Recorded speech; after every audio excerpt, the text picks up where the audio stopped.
Karena itu saya katakan dari sisi substansi banyak celah untuk mengimpeach Gibran. Cuma apakah impeachable, apakah prosedurnya apakah prosedurnya itu terpenuhi atau tidak? This is the question. Dan Anda menyatakan bahwa ini pertama kali yang sebelum mengatakan bahwa tidak ada jalan sama sekali, Refli Harun melihat bahwa ada celah-celah yang bisa dilakukan. Bukan saat ini aja saya mengatakan itu. Sebelum Gibran dilantik pun saya sudah mengatakan, dan bahkan kita datang ke Dewan Perwakilan Daerah.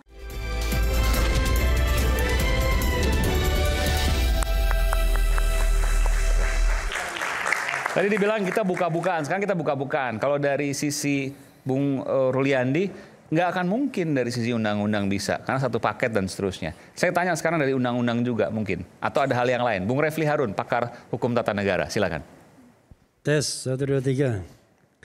Jadi kalau kalau Ruliandi ngomong kita dengarkan, tapi kan kita harus jujur. Beliau kan sekarang sudah di KSP, kantor staf presiden. Jadi kalau seandainya ada yang membela pemerintah wajar. Jadi maka saya bilang he is doing his job, ya kan begitu. Nah kalau yang mau yang independen yang ini, ya kan? Yang tidak ada afiliasi politik, tidak ada keterkaitan dengan pemerintah, dan sudah mengatakan tidak akan minta jabatan atau menjabat sampai 2029. Udah jelas kan? Nah karena itu saya berusaha bicara secara akademik. Begini, kalau kita bicara mengenai undang-undang dasar itu ya, maka ada 4 klausul seorang presiden dan atau wakil presiden itu bisa dimundurkan. Pertama, mangkat, ya kan? Kemudian berhenti, diberhentikan, atau tidak lagi bisa melakukan kewajibannya karena cacat tetap dan lain sebagainya. Sekarang, tadi Ari Puyono bilang nggak ada sejarahnya dan lain sebagainya.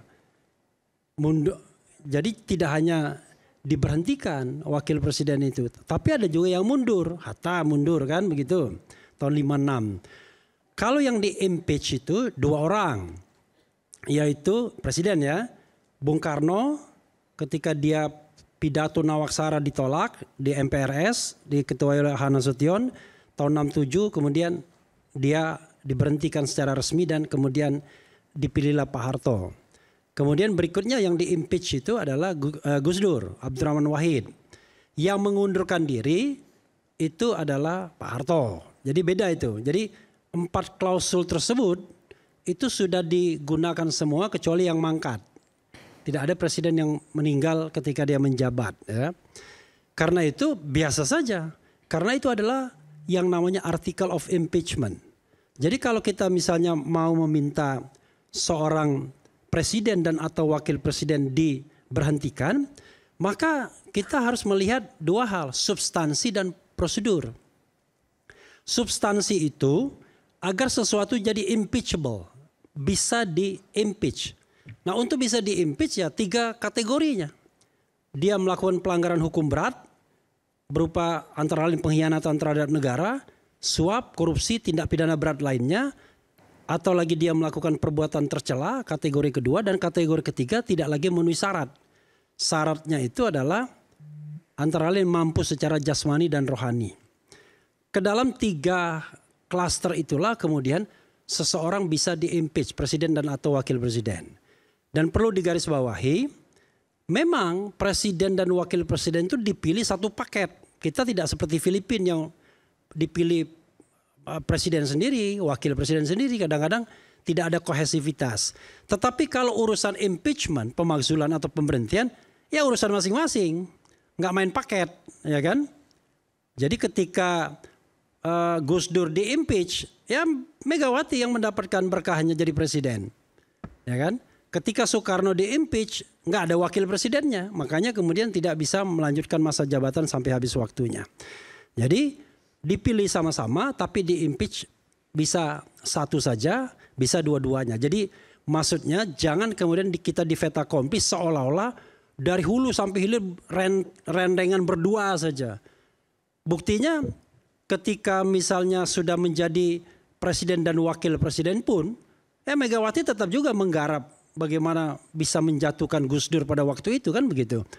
Emang tidak dibicarakan secara politik. Tidak hanya konstitusi tetapi juga politiknya jelas. Nah sekarang pertanyaannya adalah apakah secara substantif Gibran ini bisa impeachable?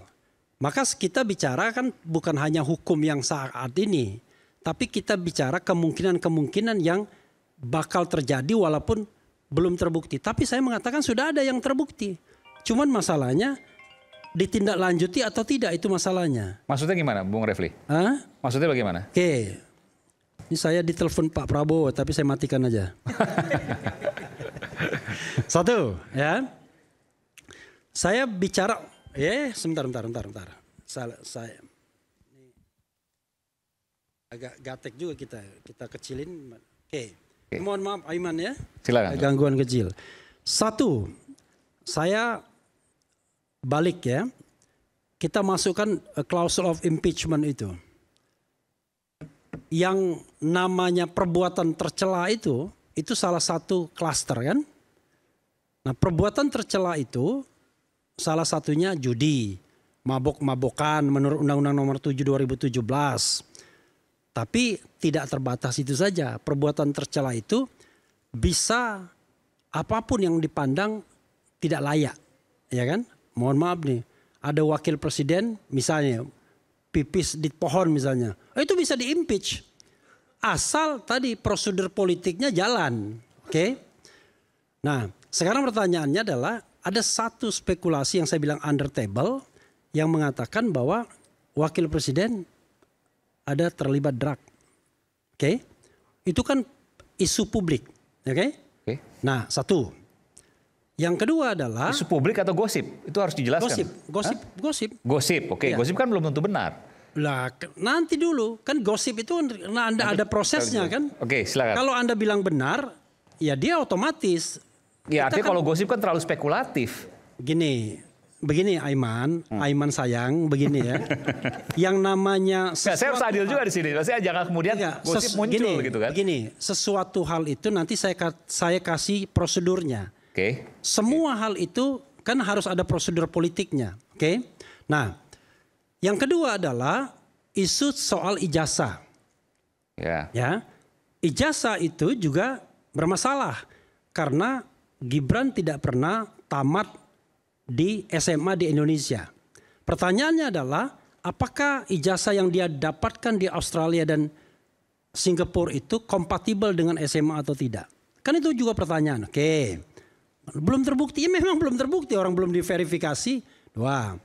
Yang ketiga soal Fufu Fafa. Soal Fufu Fafa itu kalau pakai Roy Suryo 99,9%, lagi-lagi Roy Suryo ya kan? Itu adalah Gibran. Dia sudah membuktikan macam-macam dan Fufu Fafa itu itu kan perbuatan 5-10 tahun yang lalu. Menghina dan lain sebagainya. Tapi jangan lupa dia tidak mengakui hingga saat ini bahwa itu adalah dia. Dan itu kebohongan publik dan bisa masuk dalam perbuatan tercela. Oke, 3 kan sudah. Yang keempat, kalau kita bicara tentang kemampuan jasmani dan rohani, no doubt. Secara jasmani barangkali nggak ada masalah. Tapi secara rohani kalau dia memang betul ada hal-hal yang aneh. Kalau Dokter Tifa kan selalu coba lihat matanya ketika dia bicara, ya kan? Coba lihat. Nah, maka kita bisa mempermasalahkan kemampuan rohani. Artinya kemampuan yang sifatnya tidak fisikal kan? Otak. Ya, ini supaya nggak terlalu jauh soal gosipnya. Kemampuan rohani maksudnya apa nih? Sesuatu yang sifatnya non-fisikal. Penyimpangan, saya boleh katakan itu? Ya Anda kalau ada drug dan lain sebagainya kan pasti ada masalah, benar nggak? Secara non-fisikal pasti tidak akan mampu kan? Oke. Nah, 4. Yang kelima yang bisa kita lihat adalah seandainya Gibran ini terlibat dalam konspirasi putusan MK, konspirasi loh saya katakan, kita tidak bicara lagi mengenai putusan 90-nya. Tapi kita bicara kemungkinan ada konspirasi dan itu misalnya proven, ya kan? Maka itu bisa impeachable juga, oke? Nah, saya mengungkapkan 5 hal. Karena dia sudah menjadi wakil presiden, maka berlaku yang namanya privilege, sebuah keistimewaan prosedural. seorang presiden dan wakil presiden tidak bisa diproses dengan prosedur biasa. Dilaporkan ke polisi, nggak bisa. Karena konstitusi sudah mengatakan untuk hal-hal yang saya sebutkan tersebut hanya berlaku yang namanya the procedure of impeachment. Mulai dari pengusulan oleh DPR, 2/3 minimal hadir, 2/3 harus setuju, kemudian ke Mahkamah Konstitusi, balik lagi ke DPR, kemudian DPR mengundang sidang MPR. Dari sisi substansi, itu bisa akan diklarifikasi kalau ada kemauan politik. Kemauan politik itu harus ada di DPR dengan membentuk panitia angket. Oke? Dan kemauan politik itu kalau seandainya dianggap terbukti secara politik, maka akan diuji di jalur hukum di Mahkamah Konstitusi. Maka impeachment dalam era Undang-Undang Dasar yang baru ini relatif jauh lebih sulit dibandingkan pada era sebelumnya sebelum perubahan Undang-Undang Dasar. Kita ingat yang namanya Wapres Budiono mulai hari pertama dilantik itu terus menerus dilanda isu mengenai Bank Senturi. Tapi sampai akhir tidak bisa ada impeachment karena kemauan politiknya tidak ada. Nah, sekarang pertanyaannya adalah kalau seandainya gedoran dari purnawirawan ini memang kuat, bukan tidak mungkin menjadi trigger mechanism. Kalau kita bicara sebuah trigger mechanism, maka berlaku seperti apa yang dilakukan terhadap Soekarno dan Gus Dur. Akhirnya di-impeach. Soekarno kurang powerful apa? Panglima besar, panglima revolusi dan lain sebagainya, semua atribut ada. Tetapi jatuh juga dengan proses impeachment. Tapi setelah ada kematangan politik kan, pematangan politik, demo mahasiswa dan lain sebagainya, tahun 67 jatuh. Pak Harto tidak sempat di-impeach, dia mengundurkan diri. Mungkin dia tahu diri pada waktu itu. Tetapi Gus Dur di-impeach juga. Jangan salah. Gus Dur itu ya, kalau dulu impeachment di dalam Undang-Undang Dasar itu, kalau Anda sungguh-sungguh melanggar daripada haluan negara, maka akan diperingatkan. Jeger, ya kan? 3 bulan tidak dilaksanakan, tidak diperbaiki, peringatan kedua jeger. 1 bulan tidak diperbaiki, sidang istimewa. Kan begitu? Gus Dur itu dituduh dengan terlibat korupsi dari Yayasan Bulog. Ya. Dan bantuan Sultan Brunei pada waktu itu. Tetapi dia di-impeach karena apa? Bukan karena itu. Dia di-impeach karena ada sebuah akselerasi, yaitu pengangkatan Kapolri, Bimantoro, dengan ada penggantian Bimantoro dan Hairudin Ismail. Dan yang kedua apa? Yang kedua dia bubarkan DPR. Terjadi eskalasi, saat itu juga berhenti. Jadi sebenarnya sudah disconnected dengan aturan formalnya sesungguhnya. Tetapi politik memang begitu. Habibie misalnya. Habibie itu by constitutions itu harusnya dia menjabat 5 tahun. Jadi ketika dia menggantikan tahun 98 harusnya sampai 2003. Apa yang terjadi? Setahun aja dia. Dengan kesepakatan konsensus Undang-Undang Dasar diubah. Nah, antara kutip. Karena itu saya katakan dari sisi substansi banyak celah untuk mengimpeach Gibran. Cuma apakah impeachable, apakah prosedurnya itu terpenuhi atau tidak? This is the question. Dan Anda menyatakan bahwa ini pertama kali yang sebelum mengatakan bahwa tidak ada jalan sama sekali, Refli Harun melihat bahwa ada celah-celah yang bisa dilakukan. Bukan saat ini aja saya mengatakan itu. Sebelum Gibran dilantik pun saya sudah mengatakan. Dan bahkan kita datang ke Dewan Perwakilan Daerah untuk mengatakan jangan dilantik karena dia ada persoalan-persoalan yang membuat dia sebenarnya tidak memenuhi syarat. Kita mau datang juga ke fraksi yang so-called oposisi, yaitu fraksi PDIP. Unfortunately, sudah janji tapi ternyata tidak dipenuhi, akhirnya kita tidak bisa datang. Dan ini bukan kaitan, kalau misalnya komentar-komentar, ini kaitan sakit hati dan lain sebagainya. Anda ini sama seperti para buzzer yang menurut saya kurang cerdas. Enggak, ini bicara, makanya saya bilang komentar. Bagaimana Anda kalau orang bicara sakit hati itu kurang cerdas. Bagaimana orang bahagia kayak saya sakit hati? Ya kan? Coba bayangkan, saya orang yang independen. Ya kan? Bisa ngomong apa aja. Satu aja yang saya khawatirkan di Republik ini, kriminalisasi. selama orang ngomong dibebaskan, maka negara ini menjadi negara yang baldatun thayyibatun warafun ghafur. Tetapi kalau orang ngomong dikriminalisasi, diancam dengan hukuman 12 tahun seperti Roy Suryo, Tifa dan kemudian Sianipar, maka disitulah kemudian bencana demokrasi muncul. Nah, saya harap bapak-bapak sekalian, ibu-ibu sekalian, kawan-kawan semua, tidak pernah terjadi di era pemerintahan Prabowo ada aktivis yang ditangkap, dikriminalisasi hanya karena ngomong dan berpendapat. Makanya seorang Refli Harun bebas ngomong di Rakyat Bersuara. Kita kembali saat lagi. Oke.